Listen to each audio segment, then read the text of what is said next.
Bonsoir les amis turfistes et bienvenue sur la chaîne Nico Quintet Prono. Ça y est, c'est parti, c'est le début de la grande aventure du GNT, le Grand National du Trot. Quelle trouvaille! Franchement, une excellente idée que de parcourir la France des régions. Bon là, on s'aperçoit quand même que on s'en va beaucoup dans l'ouest et le nord et un petit peu le centre et le sud. Mais c'est vraiment, bon, ça correspond aussi à des terres de chevaux, des terres d'élevage. C'est toujours des courses et un périple qui nous tient en haleine. Chaque étape a sa particularité. Corde à gauche, corde à droite, rendement de distance, piste plate, tourniquet, grande piste. Et finalement, on se demande toujours la même chose. Est-ce que ce sont les chevaux locaux qui connaissent le parcours, qui connaissent l'hippodrome, qui vont faire main basse sur les premières places, ou alors les étrangers de la région qui vont y figurer? Parce que, attention, jamais de chevaux étrangers, par contre, dans le GNT. Mais par contre, les hongres sont admis. On a vu de très très grands hongres faire montre de toute leur classe, même aux 50 mètres. On pense au dernier Crack Clean Game, qui avait montré de grosses prestations dans ces étapes GNT. Moi, je les adore. Je vais manquer un peu d'humilité. Je suis toujours plutôt assez dans les clous au niveau de mes pronostics pour ce GNT. On va voir ce que ça donne. La première étape n'est pas évidente. On vient toujours à Amiens. Donc on a cette partie top abonné de la chaîne que vous pouvez rejoindre en cliquant sur le bouton rejoindre ici, si c'est pas caché sur vos téléphones avec une certaine appli iOS, une certaine version qui cache ça. Donc dans ces cas-là, il faut prendre soit un téléphone Android ou soit aller sur votre ordinateur en ayant bien sûr votre compte YouTube activé. Après, vous pourrez retrouver sur tous les téléphones, que ça soit iOS ou Android.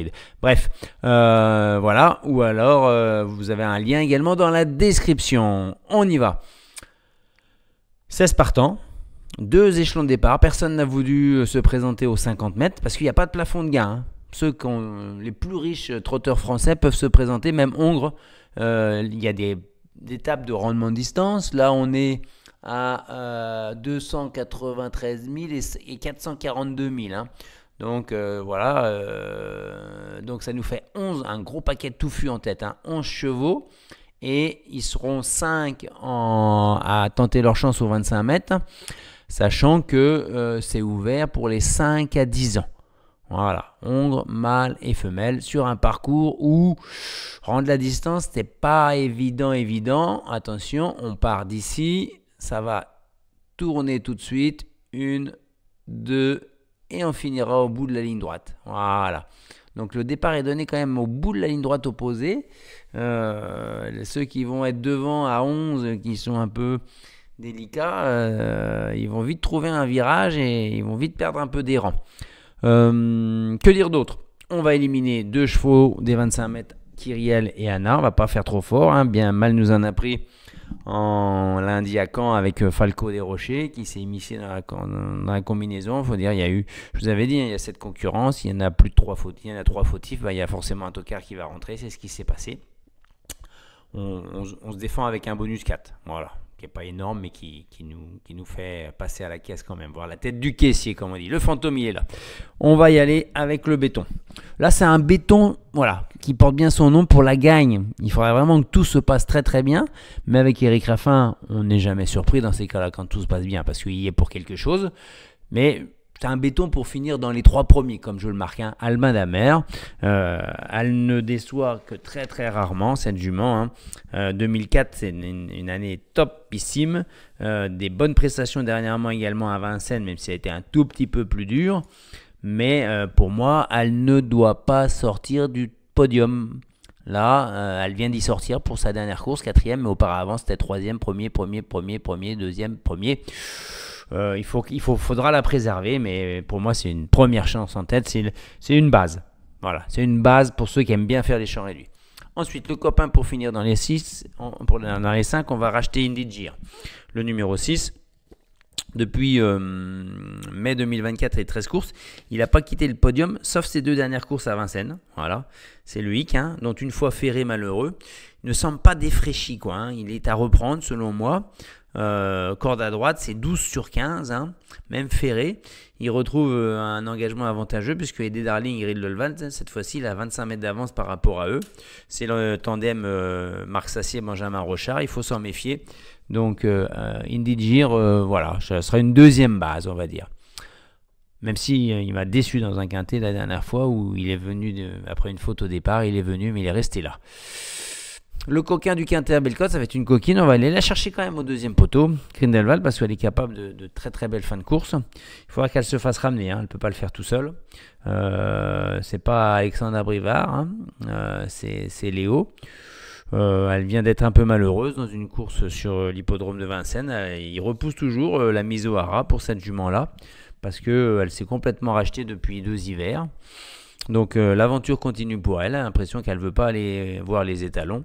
Donc moi je la garde dans mes jeux. Il ne va pas y avoir 50 contre 1 non plus, attention. Hein. C'est une jument où il va y avoir 15-20 contre 1 en coquin. On y va. La déception, c'est pour être Incha Jocelyn. Je pense qu'il n'est pas prêt. Voilà. Son entraîneur se met au sulky, ou son fils de l'entraîneur, je ne sais plus.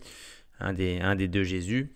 Voilà, c'est un petit peu trop tôt. Il faudra le suivre plutôt au printemps, peut-être à Anguin également, où il apprécie bien ce parcours-là. Mais pour le moment, ne vous enflammez pas, je pense. Hein. On y va. Allez, c'est parti. Oula, c'est pas samedi 1er mars, bien sûr. Hein. Ne tenez pas compte de ça. Je vais le corriger de suite comme ça. On va pouvoir ici. Ok, on sera le 5 hein, et on sera mercredi. Voilà. Mercredi 5 mars, bien entendu. Allez, c'est parti. Jingle Dupont. Ah bah oui, c'est surprenant, je le mets en tête.